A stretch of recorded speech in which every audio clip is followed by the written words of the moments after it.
Bom, boa noite, pessoal. Estamos gravando o nosso colóquio, que vai começar em poucos minutos. O primeiro colóquio da Escola de Divulgação Científica em Astronomia da ECT. Está acontecendo entre os semestres letivos 2021.2 e 2022.1, certo? E depois eu disponibilizo o link com a gravação desse vídeo para quem quiser assistir novamente.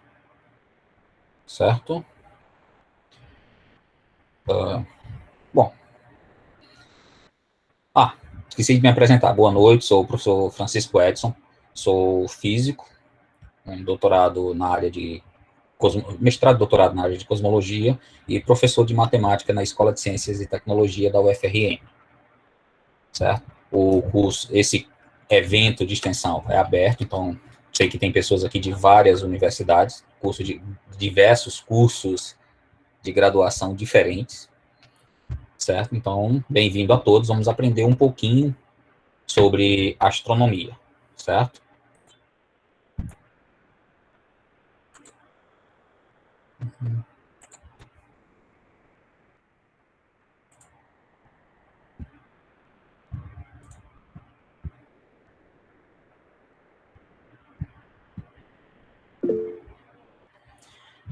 Bom, então aqui é a nossa tela de apresentação. Vocês estão vendo a tela normalmente, né?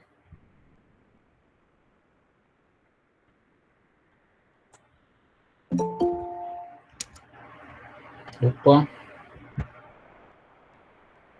Alguém pediu para entrar, mas não deu tempo de autorizar. Eu acho que a pessoa caiu.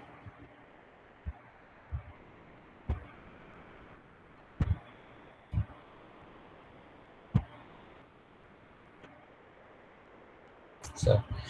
Bom, eu estou agora na tela de apresentação. Eu só vou sair dela quando escutar o barulhinho dizendo que alguém está querendo entrar na sala, certo? Então, quem quiser fazer qualquer pergunta, eu peço que não escreva no chat, porque eu não estou vendo o chat enquanto estou na tela de apresentação. Ok? Quem quiser fazer alguma pergunta pode ativar o microfone e perguntar, não tem nenhum problema. Não precisa deixar as dúvidas só para o final. Ao final, a gente vai ter uma sessão de dúvidas, mas se tiver alguma dúvida específica, pode perguntar que eu respondo na hora. Certo? Então, vamos lá. Vou começar aqui a nossa apresentação da Escola de Divulgação Científica, da ECT. Ok? Produzir. Todo mundo me ouvindo bem, né? Bom, então, a gente tem que esta Escola de Divulgação Científica em Astronomia composta por 2 colóquios. O primeiro, a espectroscopia e a observação do universo, esse de hoje, e o segundo, vida e morte das estrelas, das nuvens interestelares aos buracos negros. São só os tipos. A gente vai abordar um pouquinho mais do que só esses assuntos específicos, mas, a grosso modo, esse é o foco principal dos 2 colóquios, o de hoje e o de quarta-feira, certo? Bom, então, como eu falei, o colóquio de hoje é sobre a espectroscopia e a observação do universo, que tem como objetivo fazer a gente entender como são determinadas a temperatura, a composição e a velocidade de uma estrela em relação à Terra. E não é só de uma estrela. Esses métodos sobre os quais eu vou falar aqui são usados para determinar temperatura, composição e velocidade de galáxias, nuvens interestelares, ou seja, não é só de estrelas, são de astros em geral. Pelo menos uma boa parte deles. Ok? O colóquio aqui está dividido, a gente vai fazer nessas 5 partes, vou fazer uma breve introdução, falar sobre a luz e o espectro eletromagnético, sobre a radiação térmica e a temperatura das estrelas, sobre a espectroscopia em específico e a composição das estrelas, e sobre o efeito Doppler e a velocidade das estrelas. Ou seja, basicamente, quando a gente fala de radiação térmica para determinar a temperatura, da espectroscopia para determinar a composição, e do efeito Doppler, porque a espectroscopia por si só não determina a composição, como a gente vai ver, mas o efeito Doppler também dá a velocidade de uma estrela ou de uma galáxia em relação à Terra, em relação a nós, como a gente vai ver. Certo? Então, começando aqui a nossa introdução. Lembrando, como eu já tinha falado, se alguém quiser fazer alguma pergunta sobre algo específico que eu estive falando, é só abrir o microfone e perguntar, porque eu não estou vendo o chat e, consequentemente, eu não vejo o que vocês estão escrevendo lá. ok? Então, só começando com um breve comentário. Para estudar e fazer astronomia, astrofísica e cosmologia, a gente precisa começar observando o céu. Tá? Só que não precisa trabalhar com astronomia, em geral, para você olhar para o céu e ficar maravilhado com o que a gente vê lá. Quer seja a olho nu ou com telescópios amadores ou fotos de grandes telescópios, como o telescópio mais famoso da NASA, por exemplo, o Hubble, que passou mais de 2 décadas, mais de 3 décadas, na verdade, fotografando o céu e tem imagens lindas, né? E a gente fica maravilhado com esse tipo de imagem, certo? Mas você, cada um, queria perguntar, quando olha para o céu, o que que você vê? Alguém quer falar?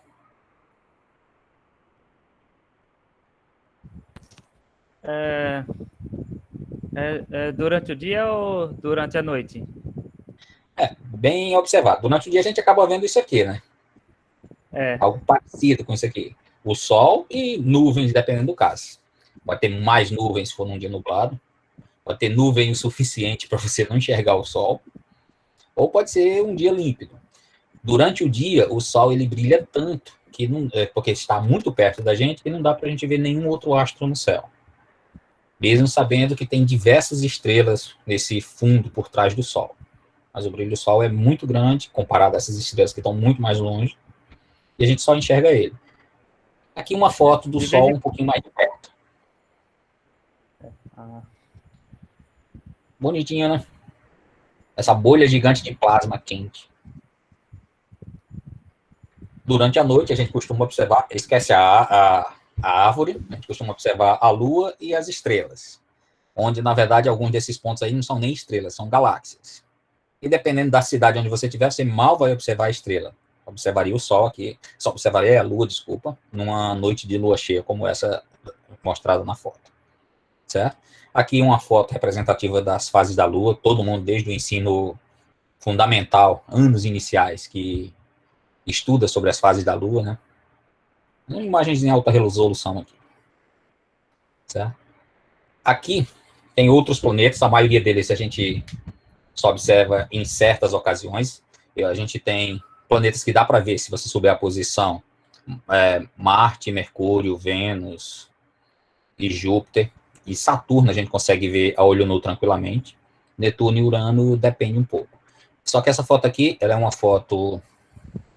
Peguei na internet, claro. Que ela é uma foto muito boa porque mostra o tamanho comparativo dos planetas do Sistema Solar. A gente tem os 4 planetas telúricos, ou rochosos, Mercúrio, Vênus, Terra e Marte. Falei aqui em ordem de distância do Sol. São esses 4 menores. E tem os 4 planetas gasosos, Júpiter, Saturno, Netuno e Urano. Certo? Só título de curiosidade, essa foto está exatamente em escala. Você tem o tamanho da Terra comparado a todos os outros planetas. Claro, Plutão não está aqui porque Plutão foi rebaixado à categoria de planeta anão. No início dos anos 2000, se revisou a classificação de planetas, certo? Aí Plutão deixou de ser um planeta. Não é que ele deixou de ser um planeta. Pela nova classificação, ele não é e nunca foi um planeta, embora fosse considerado antes do início, no século passado. Alguém quer perguntar alguma coisa? Professor, tá me ouvindo? Estou ouvindo, pode perguntar. Natan, eu queria que o senhor explicasse aí a questão de que a gente sabe que os chamados planetas internos são os rochosos e os planetas externos são os gasosos. A partir de Júpiter, há essa divisão. Por que ficaram assim, essa divisão entre planetas internos e externos? A definição é por causa da posição deles. Agora, veja que todos os planetas internos ou telúricos, eles são rochosos.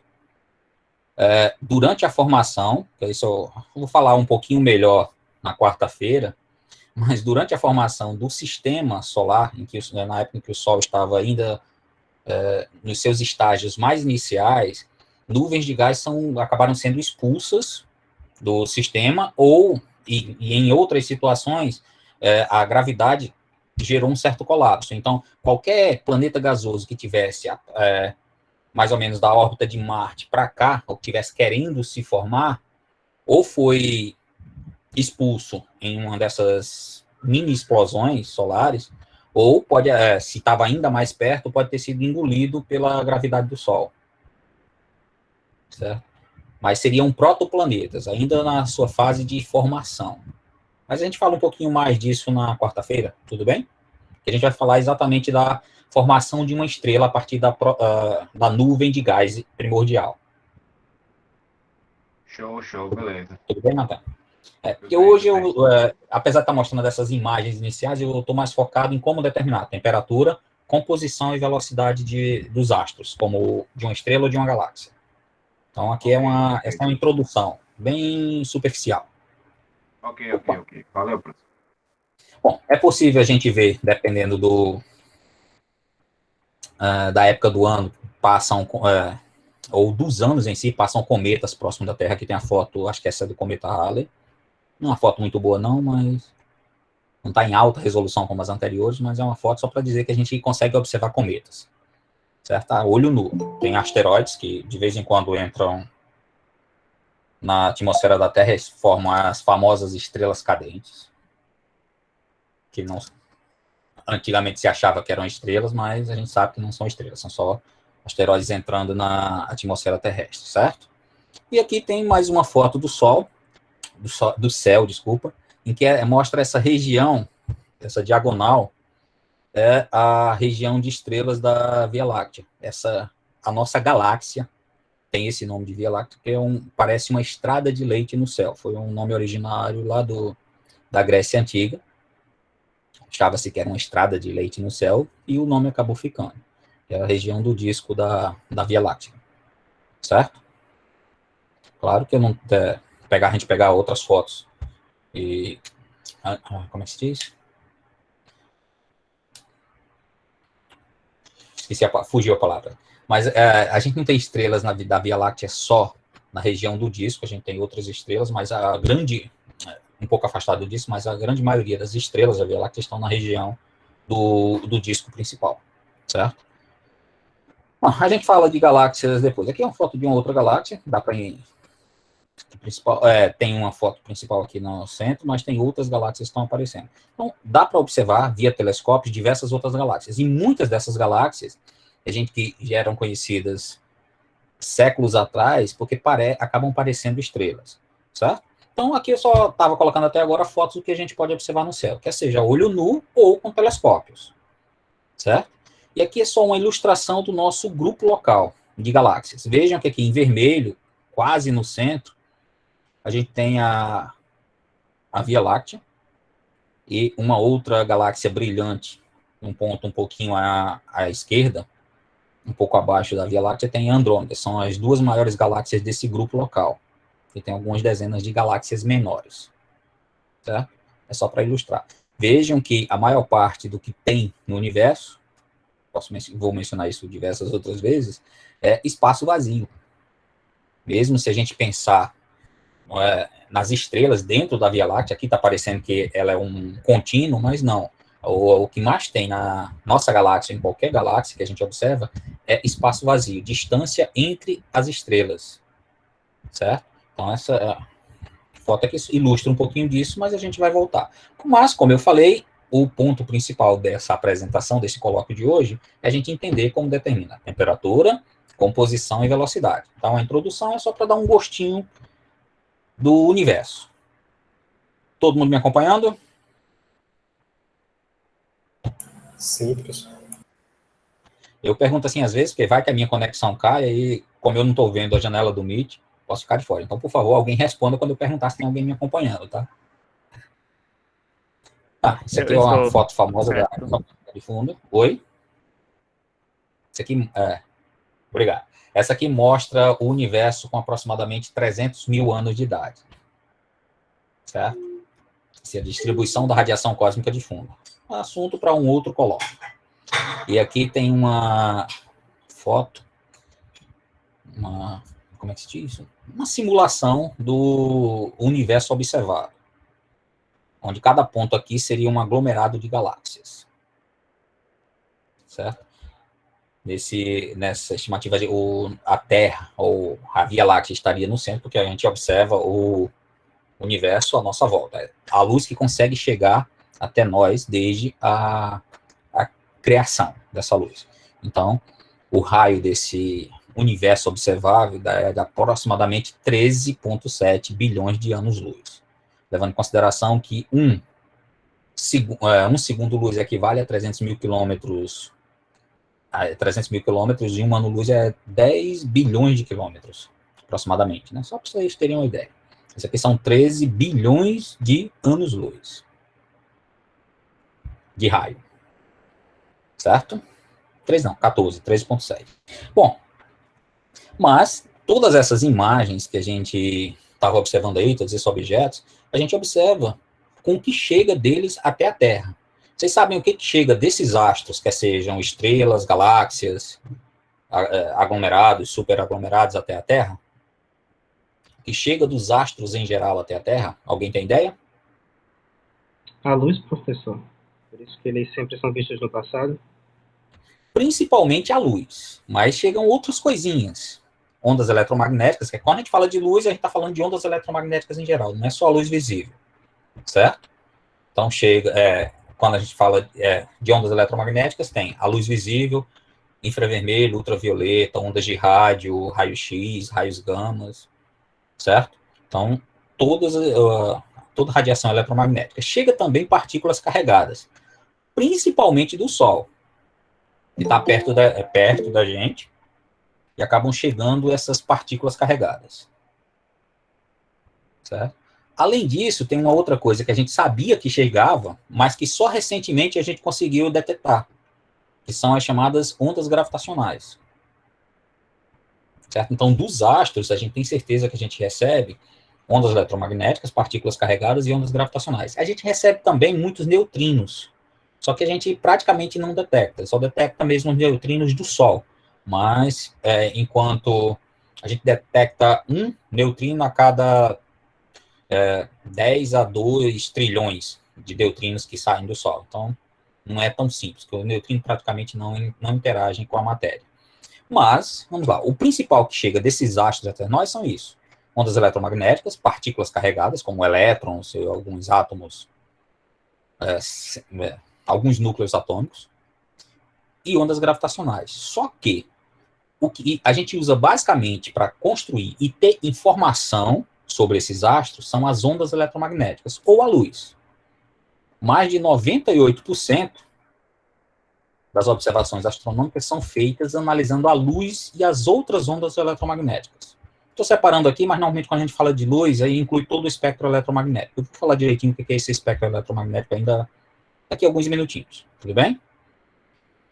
E se a gente quer inferir informação sobre os astros, a gente tem que entender o que é a luz e como ela depende do objeto que a gerou. Então, a gente tem que saber o que é a luz, como ela se propaga e interage, e tem que saber como ela é emitida, como ela foi emitida, certo? Consequentemente, saber quais as características da luz que chega até nós depende de quem a emitiu. E é isso que que os astrônomos têm construído, esse conhecimento sobre a luz, a forma como ela se propaga, como ela é emitida, e como essa luz, as características da luz dependem do objeto que emitiu, que permite que a gente tenha informação desses objetos, dessas estrelas que estão emitindo luz, dessas galáxias que estão emitindo luz, certo? E é isso que eu quero tentar apresentar, vou tentar apresentar aqui para vocês. Todo mundo me acompanhando? Sim. Sim, por aqui. Então vamos lá. Então, vamos entender um pouquinho. Começando assim. A natureza da luz, ela só foi completamente entendida no início do século XX, com um cara assim meio desconhecido, que contribuiu bastante, que é um tal de Albert Einstein. Não sei se vocês já ouviram falar, né?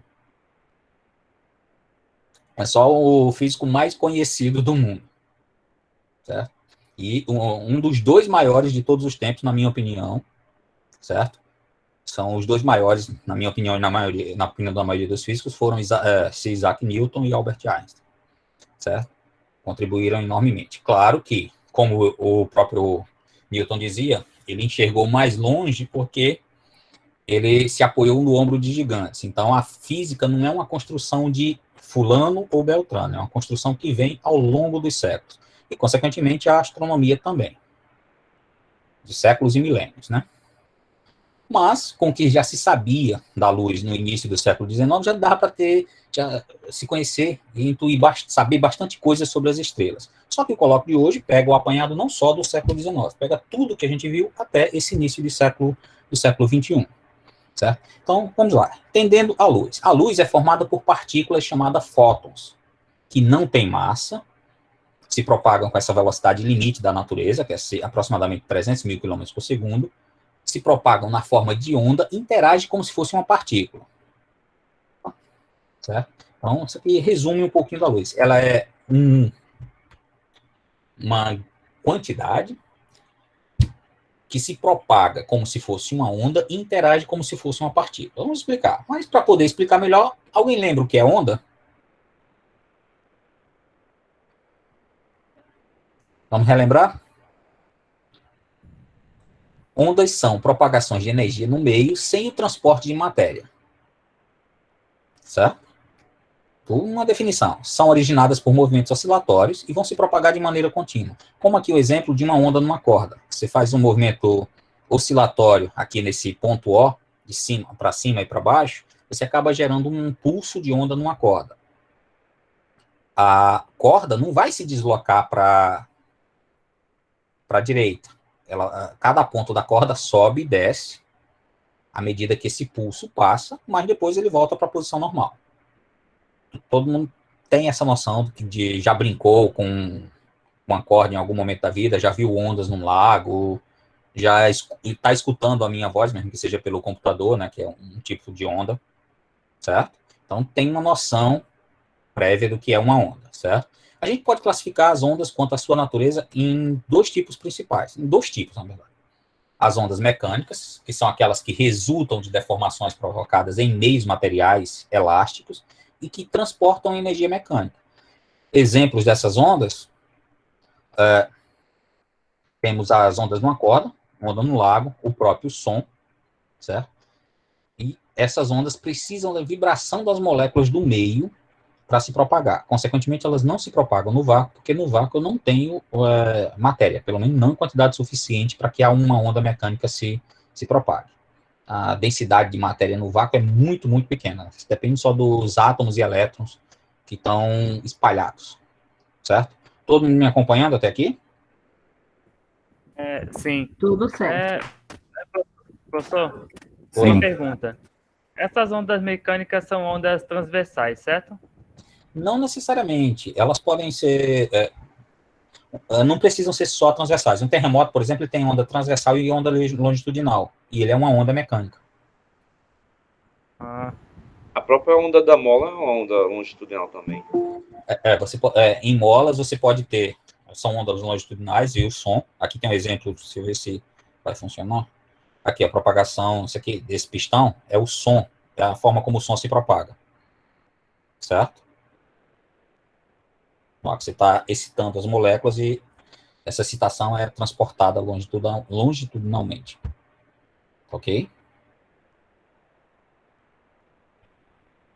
Mas o que é importante aqui é que, para a gente, uma onda mecânica ela é provocada por uma deformação em um meio e ela precisa de matéria para se propagar. Então, elas não vão se propagar. Uma onda mecânica que você gera num planeta, ela não vai se propagar, mesmo que ela seja intensa o suficiente, até outro planeta. Por causa que eu tenho o vácuo entre os dois, certo? Já uma onda eletromagnética, que resultam das vibrações de cargas elétricas, elas transportam energia na forma de campos elétricos e campos magnéticos. Uma onda eletromagnética é um campo eletromagnético se propagando no espaço. Certo? Então, ela pode se propagar em meios materiais e também no vácuo. Certo? Exemplos, temos micro-ondas, ondas de rádio, TV, infravermelho, luz visível, ultravioleta, raio-x e raio gama. Apesar de não ter incluído raio-x aqui, foi o único que faltou no chamado espectro eletromagnético. Certo? Então, uma representação. Tá meio exagerada essa contribuição do visível, porque a parte visível, a parte que a gente enxerga com o nosso olho do espectro eletromagnético, ela é muito pequena comparada ao resto do espectro, certo? Só que quando a gente recebe ondas eletromagnéticas do espaço, dos astros, a gente não recebe só a visível, a gente recebe todo o espectro eletromagnético. A gente vai entender melhor daqui a pouquinho. O que caracteriza uma onda, quer seja ela mecânica ou eletromagnética? Alguém deve ter levantado a mão, que eu vi. O raio vermelho, ele é também, a luz, ela é uma onda visível? Raio vermelho? Laser Ponteiro vermelho. Isso. O ponteiro laser, você tem um feixe de luz concentrado, certo? Também é uma onda eletromagnética. É como a energia de uma lanterna, o facho de luz de uma lanterna, só que ele é muito mais concentrado. O laser, pela própria a sigla, significa luz amplificada pela emissão estimulada de radiação, em inglês. Certo? Então, ela é um feixe de luz concentrado. Você tem essa vibração do campo eletromagnético, produzido lá num diodo, por exemplo. Esses ponteiros laser que a gente usa em sala de aula, você tem um diodo lá produzindo esse feixe concentrado de luz, produzindo a excitação do material, e o feixe é colimado na direção para onde você está apontando. Mas ele é só um campo eletromagnético. É só pensar, o laser é um facho de luz de uma lanterna, só que muito mais concentrado. Tanto o vermelho como o infravermelho? O laser, na verdade, é sempre... Não é nem infravermelho, ele é vermelho, dependendo do caso até meio esverdeado. Em teoria, a gente não enxergaria o laser. A gente enxerga o efeito nas moléculas em volta do feixe de luz. Certo? Professor? Deu para entender? Edna? Oi. Sim, obrigado, professor. Um exemplo disso, que pode ser testado diariamente, que a gente não vê certas ondas, é quando pega o celular e o controle, e você aponta a câmera do celular para o controle, que é a onda que ele emite até, por exemplo, a TV, né? Isso, é que os controles remotos, eles têm esse feixe de luz, só que são infravermelhas, luz infravermelha. Aí quando você aponta para a câmera do celular, dependendo da câmera, ela acaba convertendo o feixe infravermelho em um feixe luminoso. Aí você acaba enxergando que o controle remoto está emitindo esse feixe de luz. Nesse caso, a luz vermelha do laser é luz visível, só que vermelha. E a que a gente vê através do celular emitida pelo controle remoto é infravermelho, né? Na verdade, a gente não enxerga o infravermelho, a gente enxerga uma conversão. Conversão daquela luz infravermelha em alguma luz visível. Vocês já viram em filmes ou séries aqueles óculos de visão noturna? Sim, sim. Aquele óculos, ele não está fazendo você enxergar o infravermelho. Ele está captando a luz infravermelho e emitindo para você alguma luz visível. Certo? Por causa do circuito elétrico que tem nele. Então, ele não faz você enxergar o infravermelho, mas ele faz que você enxergue alguma luz visível a partir da infravermelho que ele recebeu. É basicamente isso. Os seres humanos, por exemplo, eu vou falar daqui a pouquinho sobre a temperatura dos corpos e a radiação térmica de um corpo. Aí eu volto a tocar nesse assunto. Ok? Chego lá em poucos minutos. Bom, para caracterizar a onda, a gente tem aqui o comprimento de onda, que seria a distância entre dois picos, certo? E também a frequência, o tempo em que a onda levaria para ir de um pico até outro, o período. O período é esse tempo entre um pico e outro, certo? Então, matematicamente, não sei se vocês já ouviram, a gente tem que uma onda qualquer, ela obedece a essas duas equações aqui. Na verdade, ela obedece a primeira e a segunda é uma definição. A velocidade da onda, a velocidade de propagação da onda no meio, quer seja uma onda mecânica no meio material, ou uma onda eletromagnética no vácuo em qualquer meio material, ela obedece a essa relação. V igual a lambda T, onde esse lambda é o comprimento de onda, ou seja, a distância entre uma crista e outra da onda. E T é o período da onda, ou seja, o tempo. Se você pensar na corda, seria o tempo da oscilação completa, para você sair. Não encontrei isso na biblioteca. Desculpa, pessoal. Deu um tilt aqui no computador. Bom, se você pensar na onda na corda, esse T, que é o período da onda, ele é o tempo para você sair lá do ponto em que a sua mão estava de repouso, subir, descer e voltar para o mesmo ponto de repouso. Então, seria o tempo para gerar um pulso completo de onda. É chamado de período. E esse período é definido igual a 1 sobre a frequência. Então, quando a gente fala de frequência de uma onda, é um número que é igual a 1 sobre o período. Para que eu estou mostrando essas equações? Eu falei que isso aqui é um colóquio que, a princípio, não precisa de matemática. É só para a gente ter a noção disso aqui. A energia de uma onda eletromagnética, ela é essa quantidade Hzinho, é chamada de constante de Planck, vezes a frequência dessa onda. Certo? E isso é importante para a gente entender como, já vou chegar nessa parte direito, tá? Como as ondas são geradas, a luz é gerada lá dentro de uma estrela e se propaga no espaço para chegar até nós. Se eu entender como essa frequência, medindo a energia que chega no meu detetor, como é que está relacionado à frequência da luz que foi gerada lá num átomo da estrela, eu consigo inferir as propriedades daquela estrela ou daquela galáxia. Certo? Então, não se preocupem com a equação. Certo? Apesar de eu ter mostrado ela aqui. Ok? Então, a gente consegue classificar uma onda segundo sua frequência ou seu comprimento de onda. E, consequentemente, como essa frequência ou o comprimento de onda está nessa equação, eu tenho que ondas mais energéticas vão ter frequências maiores e ondas menos energéticas vão ter frequências menores. Então, quando a gente mostra esse espectro eletromagnético, vejam esses números que estão aqui em cima. Começa em 10 a 24, que é um 1 seguido de 24 zeros, e vai até esse 10 a 0, que é 1. 10 elevado a 0 é 1. E essa frequência ali está em hertz, ou seja, o número de oscilações por segundo. Vejam que em cima eu tenho a frequência, e embaixo dessa faixa eu tenho o que a gente chama de lambda, comprimento de onda. Ok?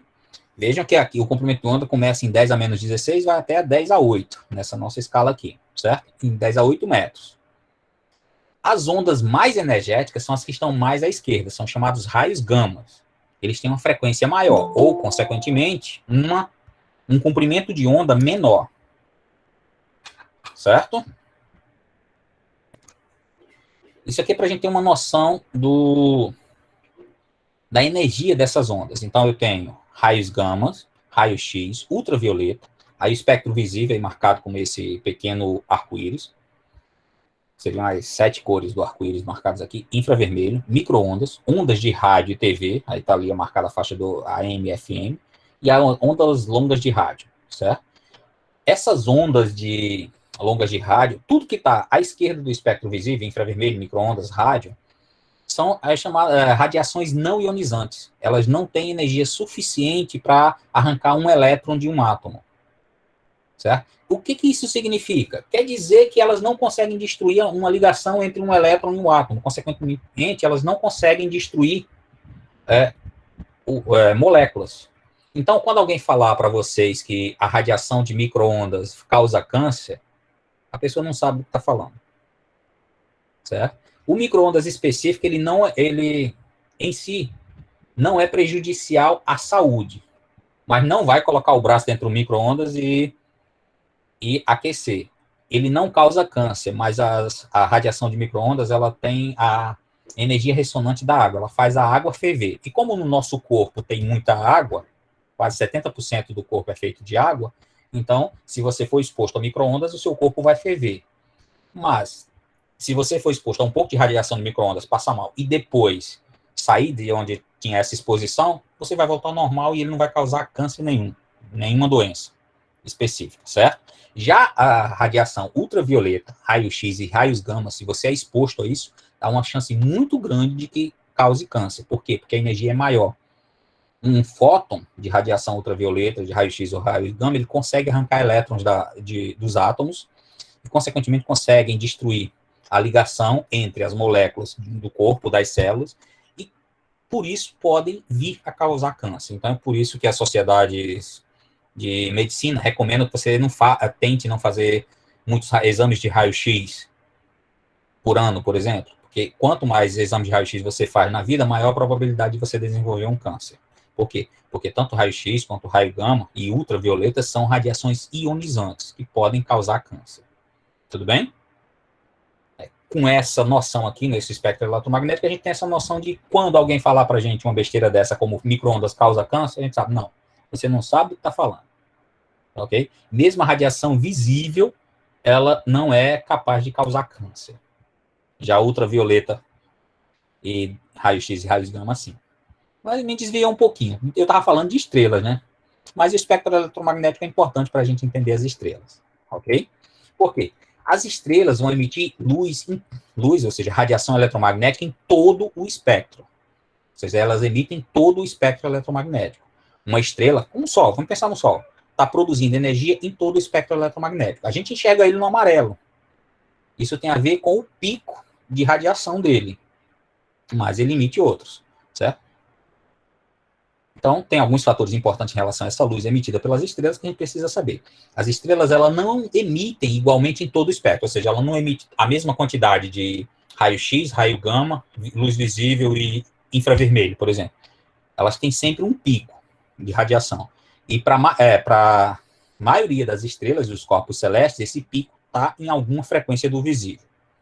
Como a gente vai ver um pouco hoje e um pouco na quarta. O espectro de uma estrela não é contínuo, ou seja, além de não ser todo contínuo, ele tem algumas farinhas que nos dão as propriedades daquela estrela. E a gente vai entender isso, espero.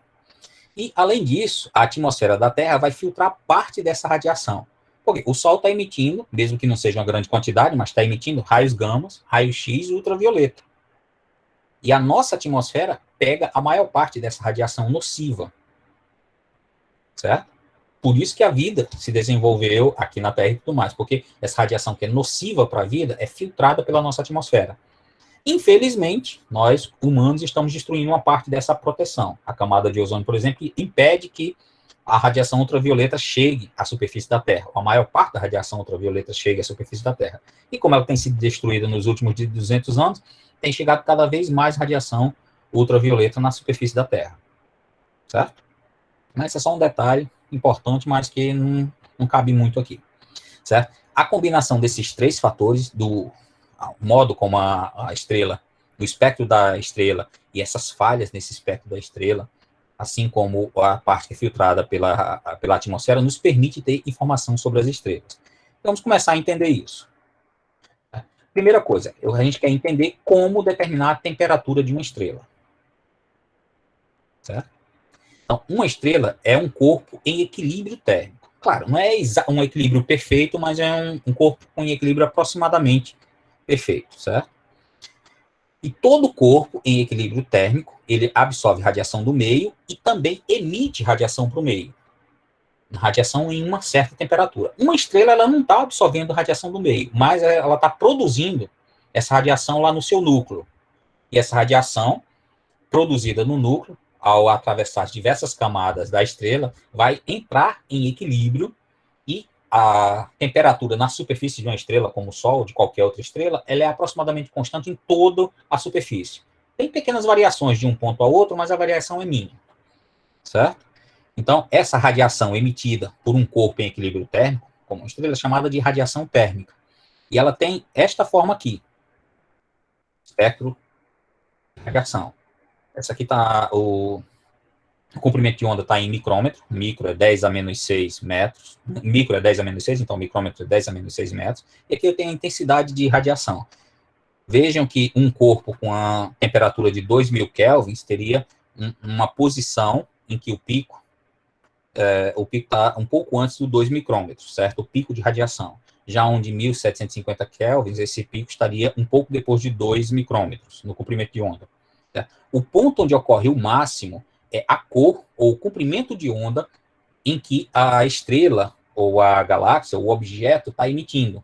Se você pegar um ser humano qualquer, o nosso pico de radiação ele ocorre em 37 graus Celsius. Então, esse pico de radiação seria no infravermelho, certo? O corpus de 1 grama, por exemplo, de 1 grama até 1.000, 2.000 quilos, acabam emitindo radiação no infravermelho, certo? Só autorizar a entrada de alguém aqui, aí já volto para a apresentação. Ok? Mas, quando a gente pensa em corpos celestes como estrelas, esses picos são muito mais pronunciados e ocorrem em faixas do visível, certo? Esses picos que estão aqui demonstrados, 2.000, 1.750, 1.250, são todos do visível, certo? Como eu tinha falado, a estrela ela não está absorvendo energia do meio exterior, ela está produzindo a energia lá no seu núcleo. Essa energia, como a gente vai falar um pouco melhor na quarta-feira, ela impede que a estrela colapse gravitacionalmente e faz com que ela tenha esse pico de radiação numa temperatura, numa certa temperatura. No caso do Sol, por exemplo, que a temperatura é da ordem de 6.000 kelvins, esse pico ocorre na frequência do amarelo. É por isso que a gente enxerga o Sol como se fosse amarelo, porque a cor dele é amarela. Mas não quer dizer que ele esteja emitindo só o amarelo, ele está emitindo todo o espectro eletromagnético, mas o máximo de emissão ocorre no amarelo. Certo? Então, se eu pegar aqui o Sol, ordem de 6.000 kelvins, aqui está aproximado, eu falei aproximadamente, né, aqui está em 5.800 kelvins, esse pico ocorre no amarelo. Vejam que essas curvas aqui elas estão normalizadas, porque essa curva de Antares ela seria bem menor que a curva do Sol. E essa curva dessa estrela Spica, que eu não lembro qual é em português, ela seria bem mais alta. Foram todas normalizadas para atingir o máximo no 1. O que importa para a gente aqui é a posição onde ocorre o máximo. Nessa estrela de 23.000 kelvins, o máximo dela ocorre lá entre o azul e o violeta. Para o Sol ocorre no amarelo, o máximo, que é por isso que a gente enxerga ela no amarelo. E para Antares ocorre no vermelho, que ela tem uma temperatura de 3.400 kelvins. Essa temperatura é a temperatura da superfície. Então, todo corpo que tiver uma temperatura de 5.800 kelvins, por exemplo, você vai enxergar ele emitindo no amarelo. Não precisaria ser o Sol. Se você aquecer uma fornalha, um objeto a essa temperatura, você vai enxergar esse objeto dentro da fornalha emitindo no amarelo, como se fosse o Sol. Alguém ia perguntar alguma coisa? Eu, professor. Natan. Pode. Tem uma influência também, a gente vendo aqui do nosso planeta, a questão da atmosfera, né? Por exemplo, a gente vê lá que meio... Vai falar na frente, né? Ok. Eu vou falar. O pico da radiação ocorre lá no amarelo. Então, quer esteja na Terra ou no espaço, você vai enxergar o Sol bem amarelado. Só que, por causa da atmosfera, você enxerga, distorce um pouco essa cor. Então, lembra das fotos que eu mostrei no início, aquela foto do Sol na atmosfera e a foto fora? Vejam que a que eu mostrei fora, lá tirada de fora do planeta, era muito mais amarelada, né? Amarelo mais forte. É por causa desse filtro da atmosfera. Só que tem outros efeitos da atmosfera que são mais importantes para a gente, né? Era a pergunta aqui que eu já respondi um pouco antes de fazer, né? Se o Sol emite muita radiação eletromagnética em todas as escalas de energia, vejam que aqui ele está emitindo não só no amarelo. Esse comprimento de onda, quanto menor o comprimento de onda, maior a energia, maior a frequência. Então, ele está emitindo, não é pouca radiação lá no ultravioleta, raios gamas e raios-x. Está emitindo bastante. Só que a gente não morre todo mundo de câncer. Algumas pessoas morrem de câncer. Em geral, não é nem tanto por tomar sol. Muita gente que morre de câncer por causa da radiação solar diretamente, são os cânceres de pele. Certo? Bom, isso acontece porque a atmosfera acaba protegendo a gente da maior parte da radiação que vem do Sol. E também do espaço. Ela não protege só da radiação solar. Ela protege de muita outra radiação. Certo? Ela deixa passar só algumas faixas de frequência. Aqui são as janelas de frequência da atmosfera terrestre. Se você tiver um certo espectro contínuo, ela vai deixar passar essa janela no óptico, e tem um pouco no infravermelho, e tem a janela de rádio, ou seja, ondas de rádio, em certas frequências, entre o micro-ondas e o rádio, ali, que vierem do espaço, a atmosfera deixa passar praticamente toda, assim como a luz visível e infravermelho. Já o ultravioleta, vejam que próximo aí do óptico, ela vai decaindo, tem um ultravioleta próximo, né, que chamam, que a atmosfera ainda deixa passar um pouco.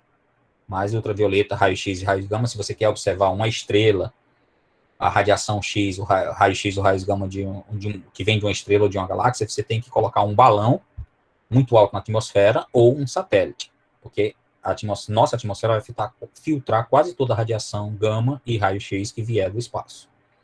Tudo bem? Alguma dúvida? Professor, qual é o papel do campo magnético? Para deixar passar a radiação eletromagnética? Uhum. A princípio, nenhuma. O campo magnético ele é essencial para impedir que as tempestades solares, que são partículas carregadas, que são jogadas, expelidas do Sol, atinjam a superfície da Terra. Então, um campo magnético ele desvia partículas eletricamente carregadas. Radiação não é uma partícula elétrica, ela é uma onda eletromagnética. Então, o campo magnético não influi no filtro de radiação. Se você pensa em radiação beta e radiação alfa, por exemplo, isso não é radiação, apesar do nome, porque quando foi descoberta, achava-se que era um tipo de radiação. Mas a radiação alfa, ela na verdade é um núcleo de hélio sem elétron. Radiação beta é um elétron acelerado. Então, é uma partícula carregada. Quando elas são expelidas do Sol e se aproximam da Terra, são desviadas pelo campo magnético para os polos do planeta. Certo? Aí causa a aurora boreal, ou a aurora, e também a aurora austral. Certo? Deu para entender? Sim, professor. Isso seria assunto para um outro colóquio muito legal sobre o campo magnético da Terra, mas não está nesse nosso evento. Fica para um próximo. Vou até anotar aqui, tá? Bom, como eu falei, o espectro de uma estrela ele não é um espectro térmico, ou espectro de um corpo negro contínuo. Na verdade, mesmo na região do visível, ele não é contínuo. Um espectro de uma estrela como o Sol tem essa forma.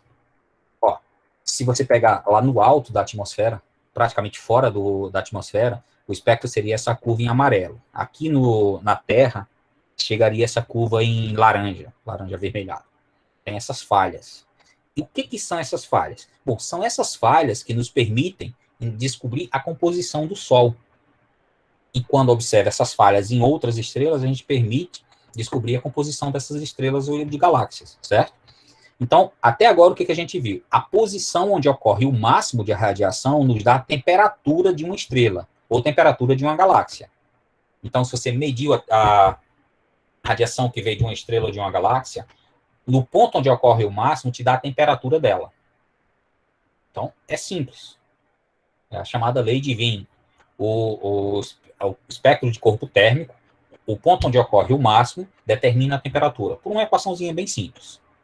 Certo? Que relaciona essa posição do comprimento de onda com a temperatura na superfície da estrela e da galáxia. E as falhas vai te permitir determinar a composição. Mas como? Aí chega no assunto principal dessa nossa aula, que é a espectroscopia, entender a radiação. Aqui tem o espectro do Sol, de uma forma um pouquinho mais usada em estudo. Vejam que tem essas falhas. Se fosse o espectro contínuo, bonitinho, teria só a curva por cima, mas tem uns buracos nele, certo?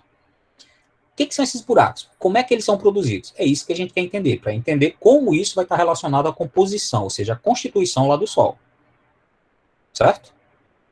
Aqui eu tenho o espectro em cima e aqui o espectro também como é medido. Isso é o espectro do Sol, razoavelmente recente, certo? Um espectro é equivalente ao outro, só as linhas aqui estão numeradas com letras, e elas nos permitem determinar os elementos. Mas vamos entender como. Tá? Repetindo, tem frequências faltando no espectro do Sol, das estrelas e galáxias. E é isso que a gente vai entender. Para entender, a gente tem que falar de espectroscopia da luz. O que é a espectroscopia? Espectroscopia é a designação que a gente, de toda técnica, que é usada para levantar dados físicos e químicos através de interação entre onda eletromagnética e uma certa amostra. Vocês já ouviram falar em espectroscopia de massa, não já? Em alguma série de TVs policial, normalmente, espectrômetro de massa foi usado para determinar a composição de um certo elemento lá. Só que aqui, espectroscopia de massa, é uma técnica que se usa muito mais em química. Aqui a gente está interessado em espectroscopia da luz, certo? Em astronomia, cosmologia e astrofísica, quando a gente fala de espectroscopia, a gente está falando de espectroscopia das ondas eletromagnéticas, não é só da luz. Quando fala de luz, é luz eletromagnética em geral, não só luz visível, tá? Então, é o nome que a gente dá ao estudo e determinação das propriedades de um objeto a partir das propriedades da luz que ele emitiu. Certo? Então, para cosmologia, astrofísica e astronomia em geral, a espectroscopia é isso. Mas, em química, tem outros tipos de espectroscopia, não só espectroscopia de campos eletromagnéticos. Bom, então a gente está querendo estudar a luz de uma maneira simples e bem antiga. Já o Newton já fazia isso, e na verdade as pessoas já observavam essas coisas bem antes. É você separar a luz através de um prisma. Se você pegar a luz solar, separar ela através de um prisma, a gente vê que ela se decompõe em 7 principais cores, certo? As cores do arco-íris.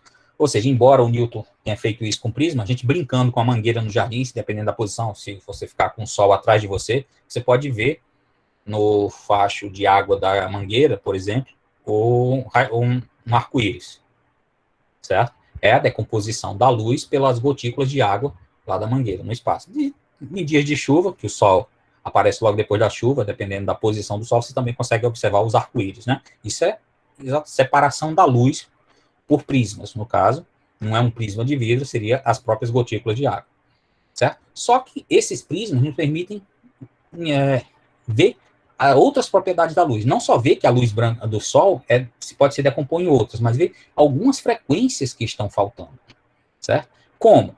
Imagina o seguinte, tem um experimentozinho simples, vou fazer falar aqui 2 experimentos simples. Você tem uma fonte de luz contínua, pode ser uma lâmpada incandescente, certo? Lâmpadas fluorescentes ou de LED não funcionariam para esse experimento. Tem que ser uma lâmpada incandescente, porque ela você esquenta ela e ela emite como um corpo térmico, uma radiação térmica, lá com aquele pico que a gente mostrou ainda há pouco. Já uma lâmpada fluorescente, ela emite numa frequência só, certo? Ou bem próximo de uma certa frequência. Bom, você tem essa sua lâmpada incandescente, que é a fonte contínua de luz, e tem uma amostra de gás. Dentro dessa ampola aí, esse azulzinho, é um certo gás. A luz está passando pelo gás e está chegando no prisma. E depois está sendo separada pelo prisma, certo? O que você vai observar é o seu espectro contínuo lá, só que você vai ver que vai estar faltando algumas frequências, vão ter algumas raias negras nesse seu espectro.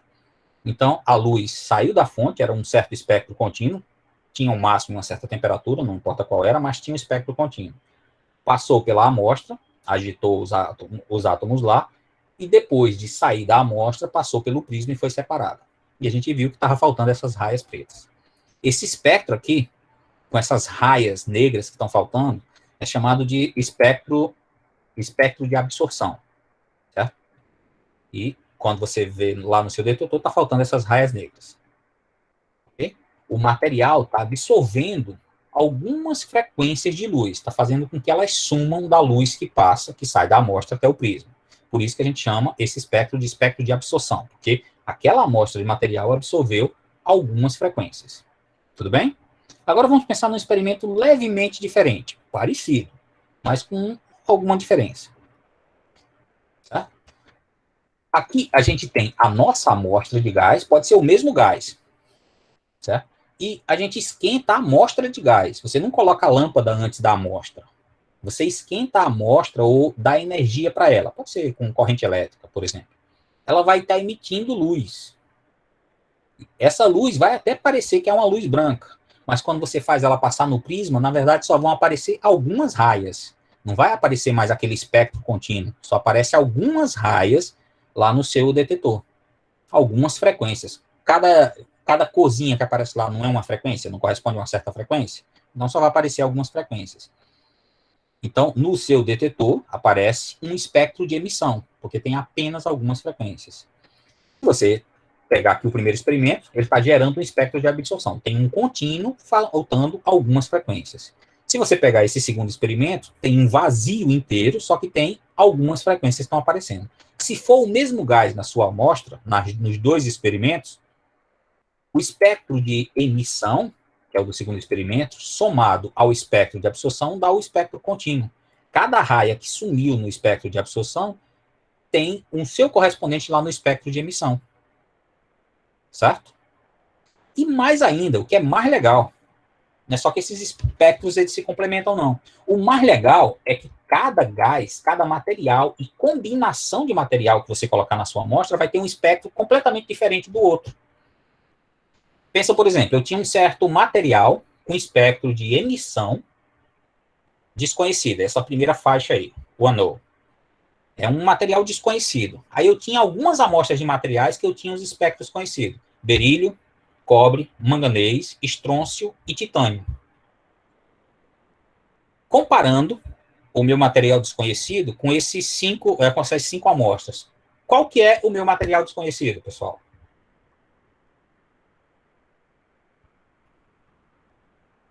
Vocês estão me ouvindo ainda? O material desconhecido é o primeiro, de cima? É o estrôncio. Comparando com os outros 5, a gente vê que ele é o estrôncio. Certo? Porque as raias estão na mesma posição. Isso acontece. Cada elemento químico, e não é só elemento químico, cada mistura de elemento químico, cada molécula, quando você faz esse experimento, ela tem um espectro completamente diferente do outro.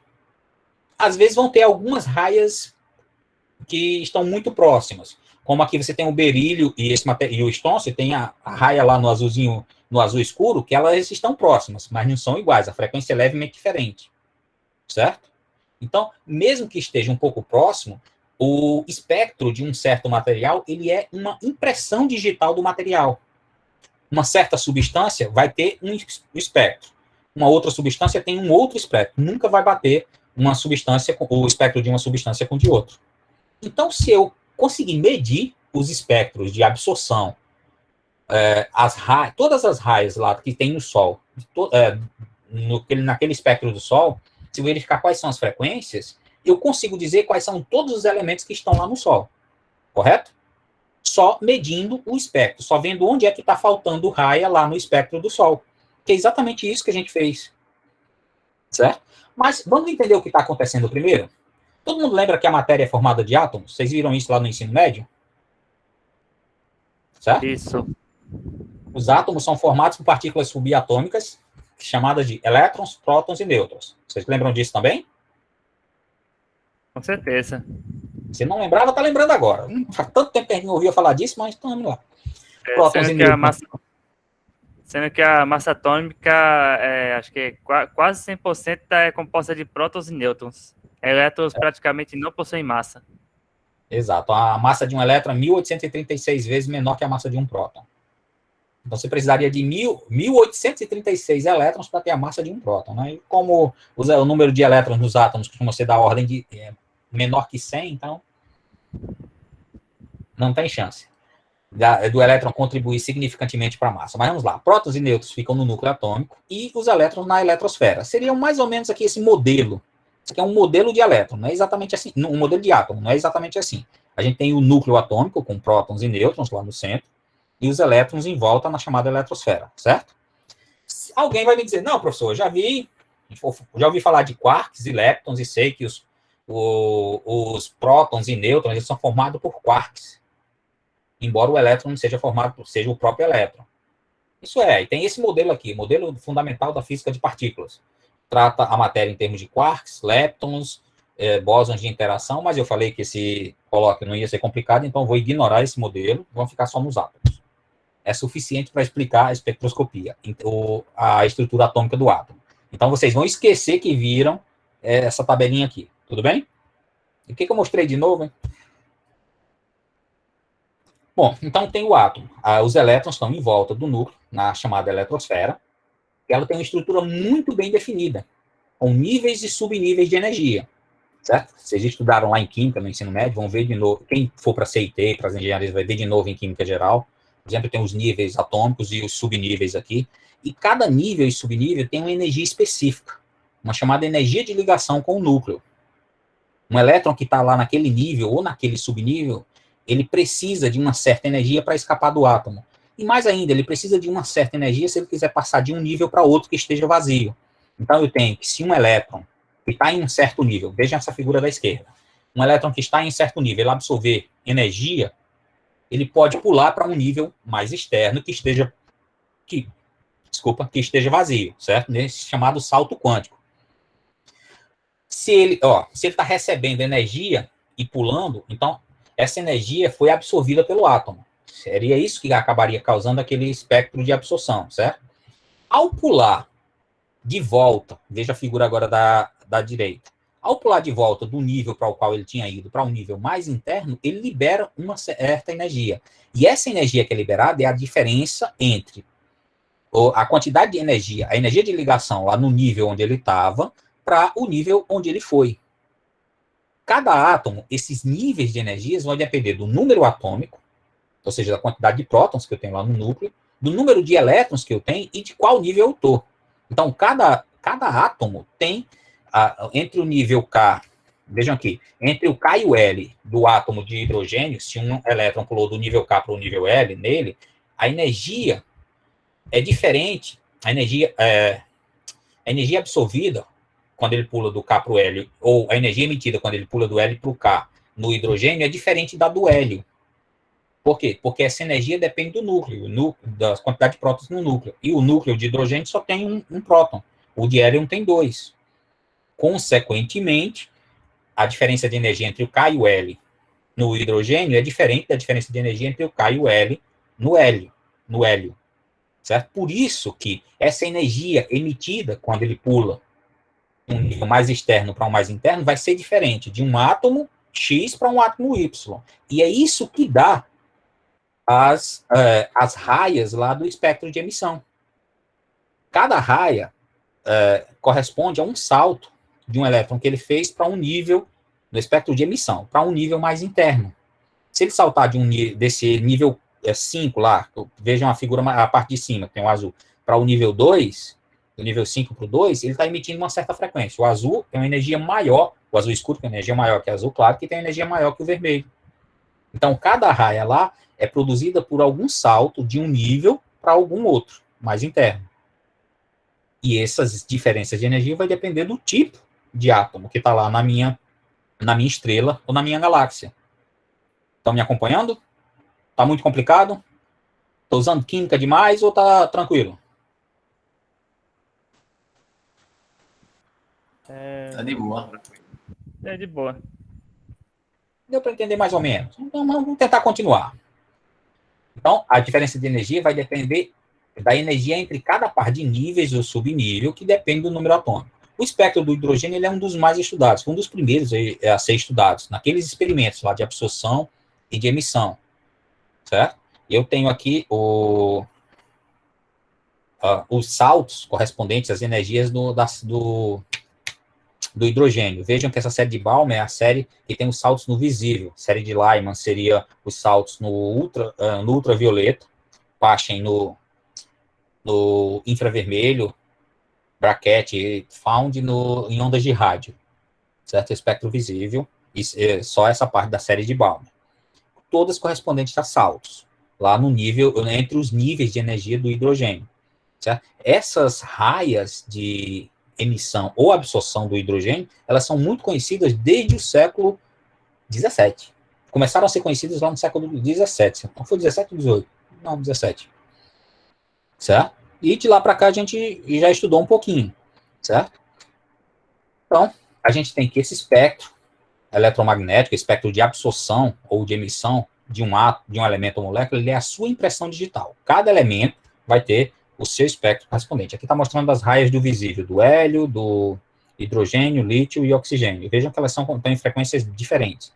Algumas estão até próximas, mas não são iguais. Certo? E só pegando aquele espectro do Sol, vou mostrar aqui, esse aqui foi medido originalmente por Fraunhofer, agora eu esqueci o ano, deveria ter trazido.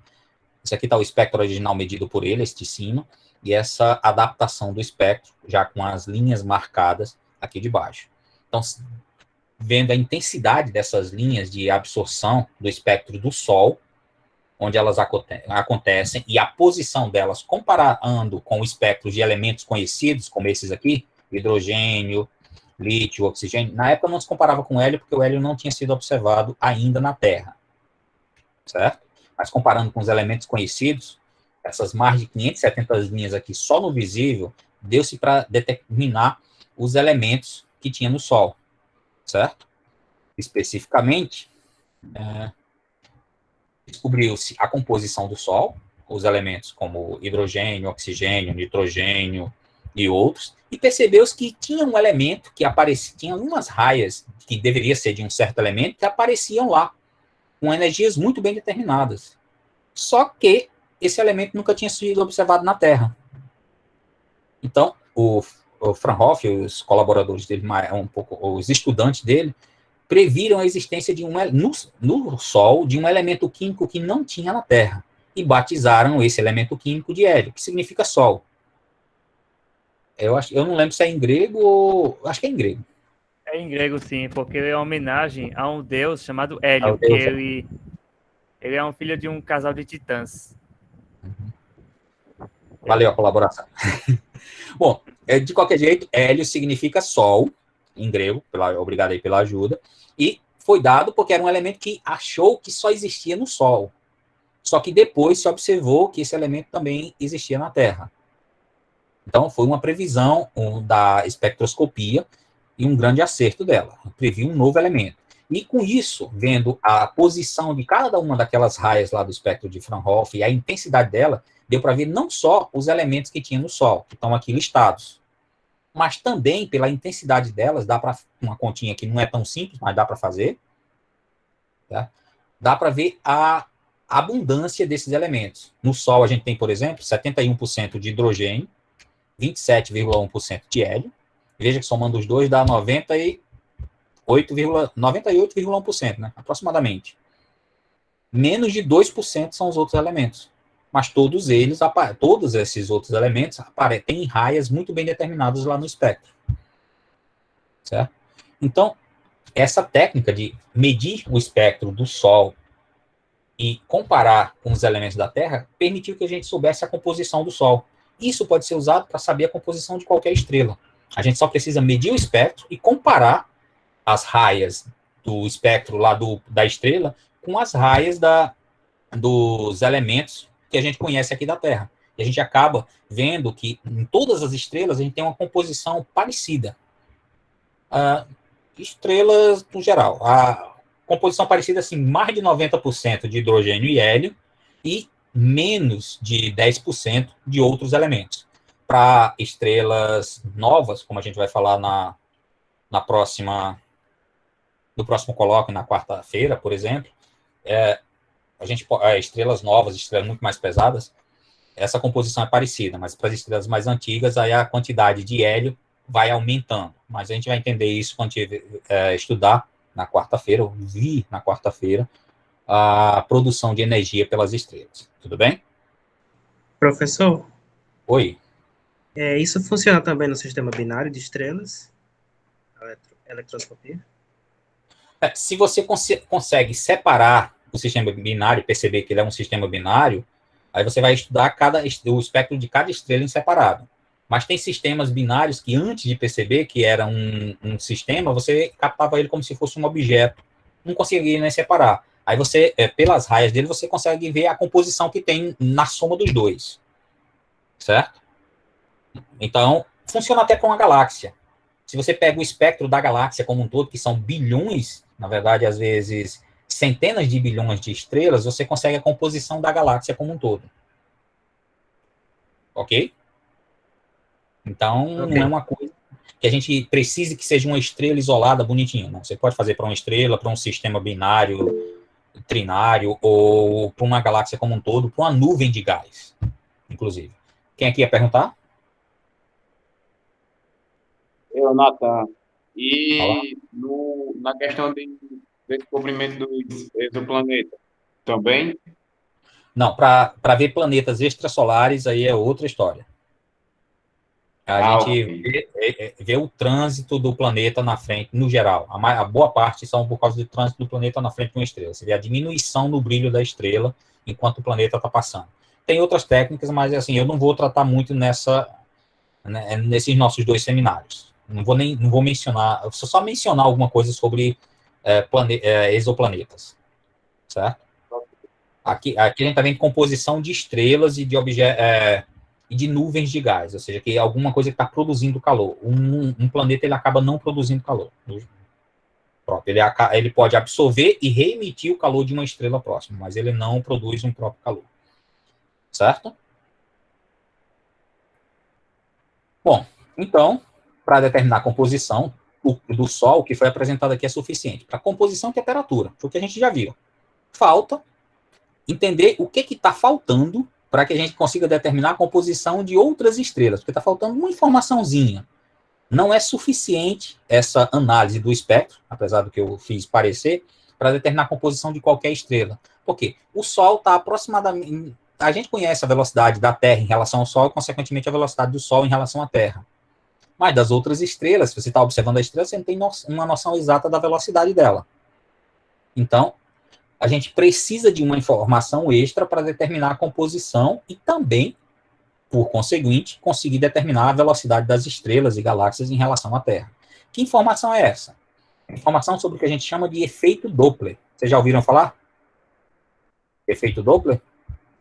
Efeito Doppler não está relacionado à frequência de acordo com a distância? Por exemplo, o carro de Fórmula 1 passando. Quase. Não é de acordo com a distância, de acordo com a velocidade da fonte. Velocidade. Sim.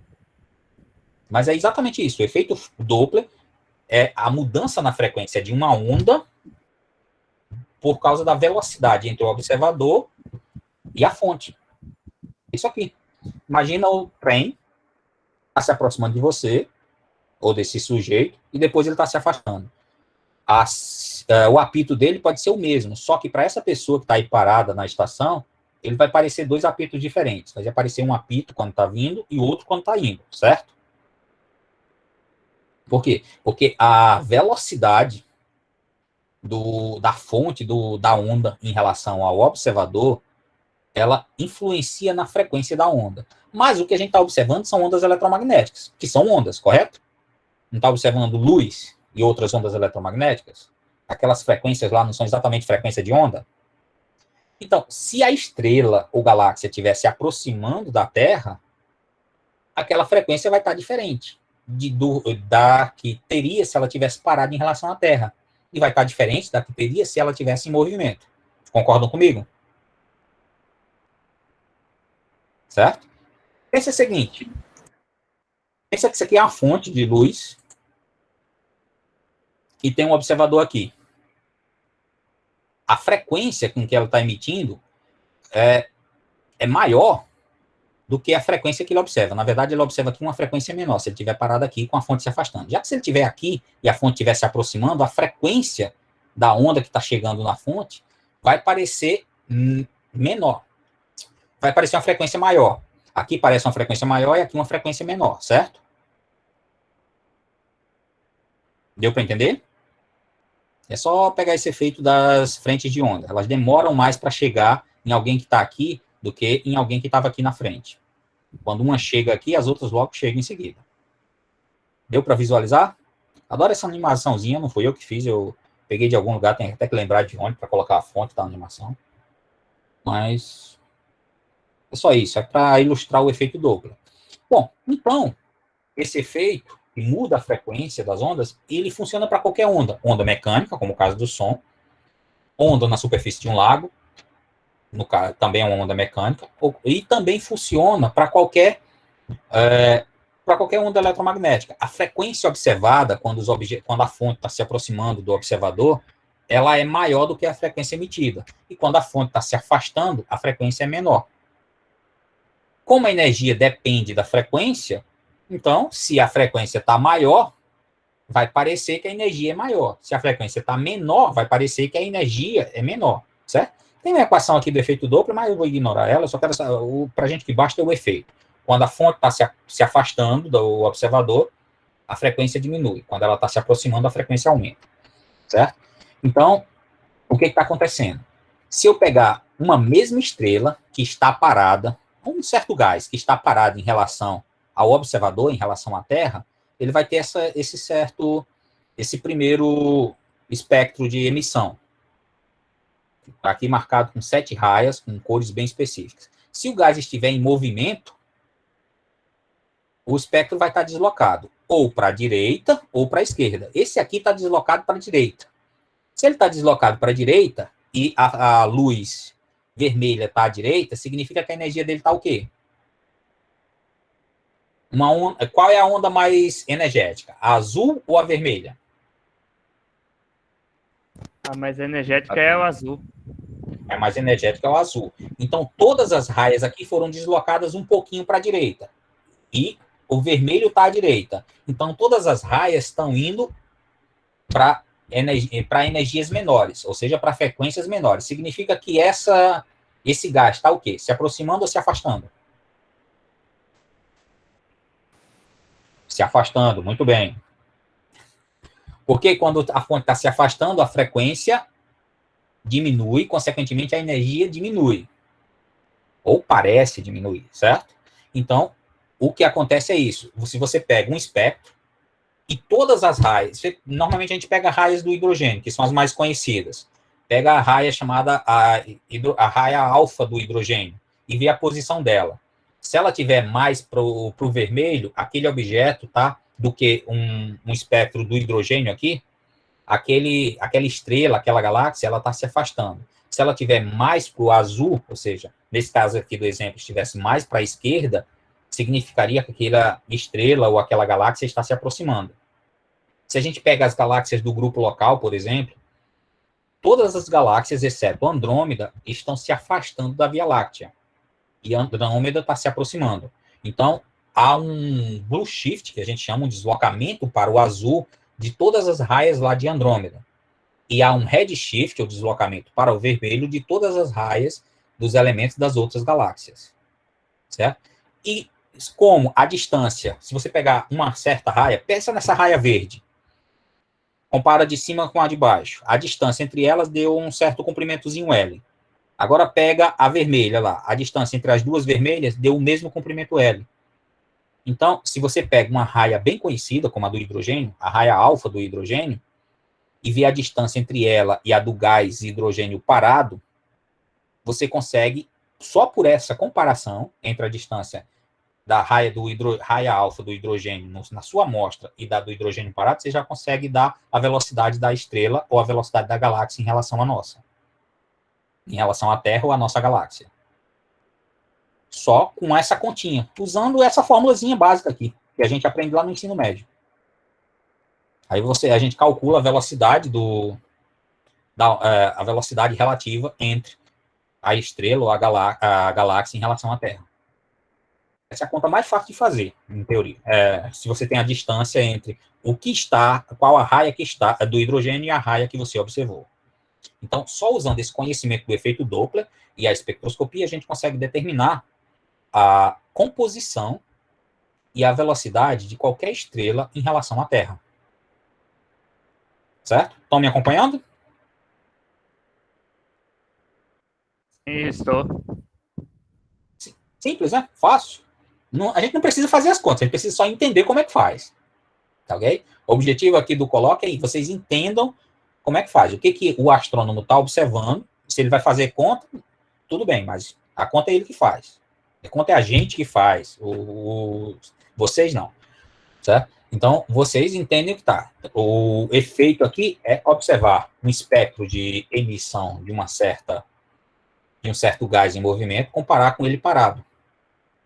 Ou o espectro de absorção de uma estrela, comparar com a posição que a raia do hidrogênio deveria estar. Aí você tem a velocidade. Tranquilo. Então, com isso, a gente já consegue detectar espectroscopia e efeito Doppler, com essas coisas que a gente visualizou nesse colóquio de hoje, a gente consegue determinar composição e velocidade de estrelas, galáxias, nuvens interestelares, quasares e várias outras coisas. Certo? E com a posição do máximo lá do espectro de corpo negro, daquele espectro que tem aquela subida abrupta e depois uma descida meio lenta. Só com a posição do máximo consegue determinar a temperatura de uma estrela, de uma temperatura média de uma galáxia. Certo? Em relação à energia, professor, é dado pela forma de Planck, Aquela curva é a curva de corpo negro, uma planckiana. Mas a posição não precisa nem da expressão de Planck, você precisa só da lei de Wien, que é que ela relaciona o máximo da planckiana, o máximo onde está a planckiana, e a temperatura do objeto. É uma equaçãozinha um pouquinho mais simples que a fórmula de Planck. É obtida a partir da fórmula de Planck, mas é mais simples. Certo? Dúvida? Bom. Aqui foi só para aquela mesma foto, né, das galáxias, só colocado aqui a Via Láctea no centro, mostrando algumas estrelas, algumas galáxias, desculpa, em volta. Tem aqui a posição de Andrômeda, são as duas maiores galáxias do grupo local, e as duas que estão se aproximando, as outras estão se afastando, que é a atração gravitacional. Daqui a alguns bilhões de anos, Andrômeda e a Via Láctea vão se fundir em uma única supergaláxia. Bom, não estou muito preocupado, porque eu sei que eu não vou estar vivo na época, mas quem tiver, talvez, tenha uma certa preocupação. Ok? Bom, algumas conclusões do colóquio de hoje, para a gente pensar. Às vezes pode parecer estranho o quanto os astrônomos e cientistas afirmam sobre estrelas, galáxias. Parece saber tanto de coisas que estão tão longe, né? Ou pelo menos dizem que sabem tanto sobre coisas que estão tão longe, mas não é que a gente não saiba. Parece estranho para quem não conhece, mas esse conhecimento ele foi construído ao longo de vários séculos de evolução da ciência e da tecnologia, com telescópios cada vez mais potentes e sensores e detetores que conseguem separar muito mais a frequência recebida de ondas, de luzes de várias estrelas, galáxias. A gente consegue ter esses espectros cada vez melhores. E com esse conhecimento sobre corpos em equilíbrio térmicos, sobre espectroscopia eletromagnética e sobre efeito Doppler, a gente consegue fazer essa determinação de forma bem simples da temperatura, composição e velocidade de uma estrela. O mais complicado de fazer é a composição, porque analisando os espectros simplesmente, você consegue dizer todos os elementos que estão lá. Só que veja que nas informações que foram dadas, eu disse não só a composição do Sol, não só os elementos que estão presentes no Sol, eu disse inclusive os percentuais. Isso aí tem uma conta por trás, que é um pouquinho trabalhosa, que eu não falei sobre ela aqui, mas que a gente acaba fazendo comparando com amostras conhecidas. Você vê a composição de um certo gás e a composição mesmo de uma certa mistura de gases a partir do espectro. E do jeito que você faz para uma mistura de gases na Terra, você acaba fazendo para uma mistura de gases numa estrela ou numa galáxia. Certo? Então, a gente viu como determinar a temperatura, composição e velocidade. Aqui nesse slide está citando distância, mas distância a gente não viu hoje. Vai ficar para um próximo evento. Certo? Bom, essas medidas precisam ser feitas com cuidado e, no geral, diversos artigos são publicados todo ano sobre novas descobertas de novas estrelas, galáxias, por aí, exoplanetas, que tem milhares que já foram descobertos aqui nas vizinhanças na nossa galáxia, né? Então, tranquilo. Bom, com essas determinações de composição das estrelas, por exemplo, a gente percebe que os mesmos elementos químicos que existem na Terra existem nas outras estrelas, existem no Sol, nas outras estrelas e nas outras galáxias. Então, quando vocês ouvirem alguém dizendo foi descoberto um elemento químico, numa série ou num filme de ficção científica qualquer, diga, não, esse material aqui, ele não veio da Terra porque é um elemento químico desconhecido, que não está na tabela periódica. Balela, abobrinha. Pode ser que tenha alguma liga metálica ou novas moléculas que ainda não foram produzidas em laboratório na Terra ou que não foram observadas na Terra. Mas elementos químicos diferentes não vão ter. Mesmo os elementos super pesados, eles acabam durando só frações de segundo, aqueles elementos que são fabricados em laboratório. Então, se chegar uma amostra de material extraterrestre aqui, vai ser com os mesmos elementos químicos. Pode ser uma nova liga metálica, por exemplo, mas vai ser com os mesmos metais que existem na Terra. Quem é que está com o microfone ligado sem... Edson, então não é só poesia dizer que somos feitos do mesmo material das estrelas? Não é poesia, não. A gente é feito de poeira de estrelas. Na verdade, vou falar um pouco sobre isso, sobre a formação do nosso Sol na quarta-feira, e todos os elementos pesados que a gente encontra na Terra, eles foram produzidos a partir de uma explosão de supernova aqui perto do nosso Sol, que fez com que o Sol começasse se tornasse uma protoestrela e depois formasse o Sistema Solar. Certo? Mas essa frase é uma das mais certas. Somos todo o planeta Terra, todos nós somos feitos de poeira de estrelas. Certo, Edna? Certo, obrigado. Eu achei que isso era poesia só. Não. Bom, então só um comentário aqui em destaque. O universo é vasto e a gente ainda tem muito a descobrir. mas esse entendimento começa pela compreensão da Terra e do que acontece aqui. Se a gente começa a entender direito o que acontece aqui, de que é formada a Terra e o nosso sistema solar, a gente está meio caminho andado para entender de que é formado todo o universo. Eu entendi essa questão. Tá bom? Não, duas dessas vezes. Alguma dúvida ou comentário, pessoal? Parar aqui a apresentação rapidinho. Professor? Oi. Fala, Fabiano. Opa, a minha dúvida é a seguinte: se toda a matéria que a gente pode detectar é a matéria da tabela periódica, então a matéria escura também é composta daqueles elementos? Bom, não. Matéria escura é outra história. Essa composição do universo que eu estou falando corresponde a cerca de 4% do que a gente observa no universo. Os outros 96% seriam, vou colocar um seriam aqui, porque isso aqui está naquela parte que a gente ainda precisa descobrir, certo? Seria matéria escura e talvez energia escura. Eu posso falar um pouquinho melhor sobre matéria escura e energia escura na quarta-feira, depois que a gente terminar de falar das estrelas. E alguém está entrando agora? Certo? Mas, porque a matéria escura, ela seria alguma coisa que não interage com a luz, ela só interage gravitacionalmente. Então, ela não pode ser nada que está na tabela periódica. Certo? Só que todas as estrelas que a gente observa são formadas por elementos que estão na tabela periódica. E, na verdade, na maioria das estrelas não tem todos os elementos, tem apenas alguns deles. Os elementos mais pesados acabam não estando dentro das estrelas. Eles foram produzidos em explosões de outras estrelas e acabaram ficando em planetas. Certo? A gente fala um pouquinho melhor dessa formação de elementos pesados na quarta-feira. Mas, em relação à matéria escura, não. A matéria escura seria um excedente. Nada do que a gente observa com luz é feito de matéria escura. Certo, Fabiano? Beleza, obrigado.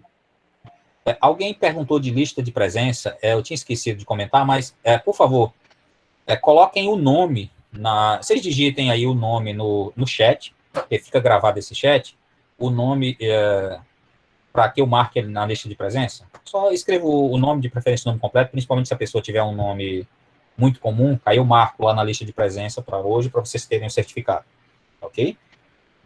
Enquanto vocês estão eu posso, a matrícula... Só o nome mesmo, não é a matrícula quando precisa.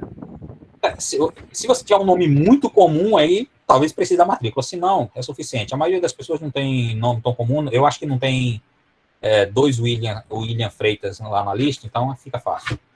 Só o nome. Pronto.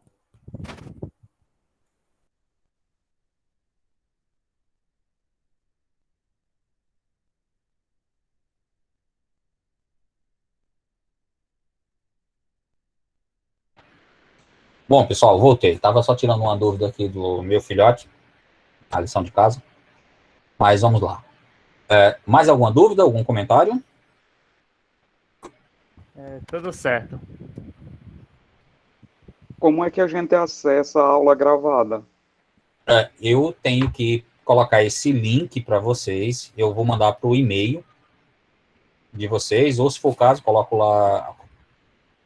Eu acabo disponibilizando algumas aulas no canal do YouTube lá para os alunos, aulas lá do curso mesmo de CIT, qualquer coisa eu posso colocar lá para vocês.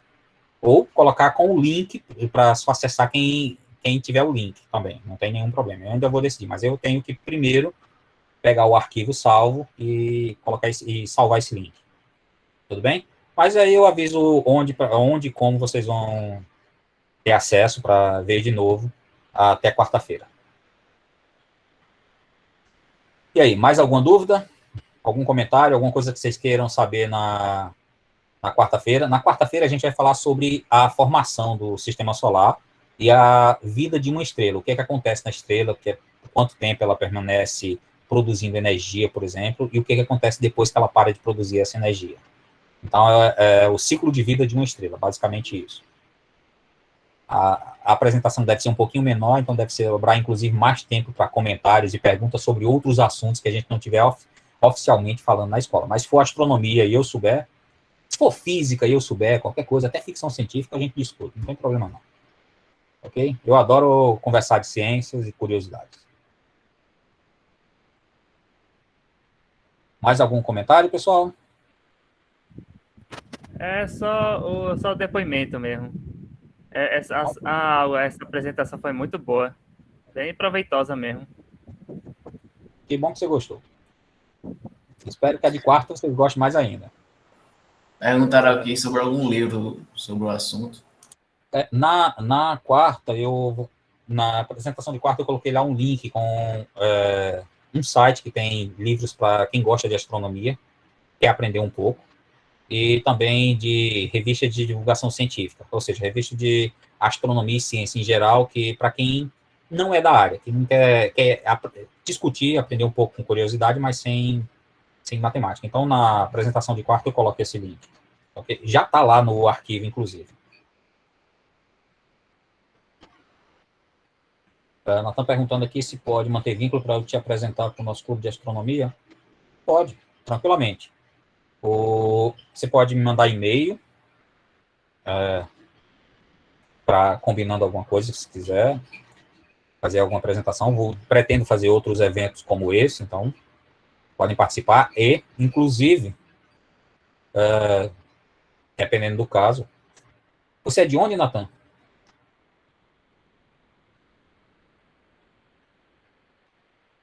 São Paulo? Olá, professor. Eu sou de São Pedro. São Pedro? São Pedro do Potengi. Certo. Bom, tudo bem. Tá uma chuva Vou danada. digitar o meu e-mail aqui no chat, que você pode copiar, me mandar e-mail para combinar qualquer coisa, tudo bem? Eu vou mandar um e-mail para o senhor e vou falar a proposta e a ideia da gente lá, sabe? É um clube de astronomia amador. O único formado em física é o meu professor, que ele é professor da rede estadual da escola. E em 2016, quando ele entrou, eu ainda no ensino médio, a gente teve essa ideia de formar o clube, né? Hoje em dia o pessoal, a maioria já está na faculdade, tipo, eu estou cursando geografia, né? E o clube, durante esses anos, a gente desenvolveu algumas atividades. Não temos um conhecimento tão avançado, porque a gente não tem tantas pessoas assim que cursa física ou da área, mas a gente sempre está lá de boa, comentando algo sobre astronomia. Inclusive, faz parte dele, do clube lá com a gente, o administrador da página Astronomia 1. Não sei se vocês aqui já ouviram falar. É uma página que tem bastante seguidores e ele faz parte lá com a gente. Bem legal a ideia. Os clubes de astronomia são ótimos para quem gosta de observar o céu. E não dá para fazer ciência sem gostar de observar o céu. Não sei porquê, o céu fascina demais. Certo? É uma ótima ideia. Pode entrar em contato, a gente conversa, pode marcar alguma coisa, algum evento conjunto com vocês. Eu sou um físico teórico, cosmólogo teórico. Dependendo do caso, talvez vocês conheçam muito mais de posicionamento de estrelas e constelações no céu do que eu, tenho certeza. Mas de funcionamento, a parte intrínseca do funcionamento, eu entendo um pouquinho, né? Faz parte da minha própria... A gente tem já bastante observações já, inclusive eventos em praça. E uma vez a gente foi observar o negócio ali da Barca do Céu, agora esqueci o nome, da UFRN. O Observatório Barca do Céu. Isso. Observatório Virtual. Legal. Foi lá uma vez, com a atividade que a gente fez, é bastante legal. E a gente está fazendo aí atividades aí lá na cidade. E eu convido ao pessoal, a gente tem uma página no Instagram que quem desejar seguir é Astronomia, Clube de Astronomia SP. A gente lá divulga quando a gente vai fazer evento e a gente posta algumas coisas lá. Ultimamente está um pouco parado, mas a gente vai voltar às atividades assim que tudo normalizar também, né? Que a pandemia ela acabou influenciando na vida de todos nós, inclusive do nosso clube. Bom, pessoal, são 9h19 já. Está aqui conversando há 2 horas, aproximadamente. 2 horas não, foi 7h45, né? Um pouco mais de 1h30. Realmente espero que vocês tenham gostado. Qualquer coisa, se aparecer alguma pergunta mesmo sobre a apresentação de hoje, que vocês não lembraram de fazer e queiram fazer na quarta-feira, pode fazer tranquilamente, tá ok? Então, não tendo mais nenhum comentário ou pergunta que vocês estejam lembrando agora, eu vou parar a gravação e me despedir de vocês até quarta-feira. Se tiver, a gente pode ficar mais uns minutinhos aqui.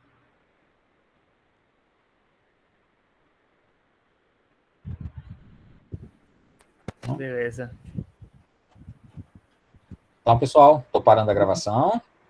Muito boa aula, professor. Até quarta-feira aí. Parabéns. Até quarta-feira.